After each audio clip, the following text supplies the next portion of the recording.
আলহামদুলিল্লাহ আলহামদুলিল্লাহি ওয়াহদা ওয়াসসালাতু ওয়াসসালামু আলা মান লা নাবিয়্যা বা'দা আম্মা বাদ। সম্মানিত দর্শক শ্রোতা, আজকে আপনাদের সম্মুখে নামাজের ছোট্ট একটি গুরুত্বপূর্ণ মাসআলা আলোচনা করব। মাসআলাটির পূর্বে একটি মূলনীতি বর্ণনা করব। মূলনীতি হলো নামাজের মধ্যে তালিম তথা কাউকে কোনো কিছু শিক্ষা দেওয়া, তাআল্লুম তথা কারো থেকে কোনো কিছু শিখা নামাজকে নষ্ট করে দেয়। অর্থাৎ নামাজের মধ্যে যদি প্রয়োজন ছাড়া তালিম তাআল্লুম করে তাহলে তার নামাজ নষ্ট হয়ে যায়। বিস্তারিত মাসআলা হচ্ছে, যদি কোনো নামাজি ব্যক্তি তার ইমাম ছাড়া অন্য কোনো ইমামের কেরাতের লোকমা দেয়, এটা তাআল্লুম হলো, কাউকে শিক্ষা দেওয়া হলো।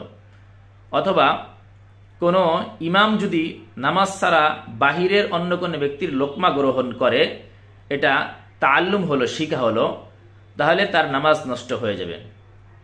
বলতেছিলাম যে নামাজি ব্যক্তি যদি তার ইমাম ছাড়া অন্য কোনো ইমামকে লোকমা দেয়, অথবা ইমাম যদি তার মুসল্লি ছাড়া অন্য কোনো মুসল্লি নামাজের বাহিরের লোক থেকে লোকমা গ্রহণ করে, তাহলে তার নামাজ নষ্ট হয়ে যাবে।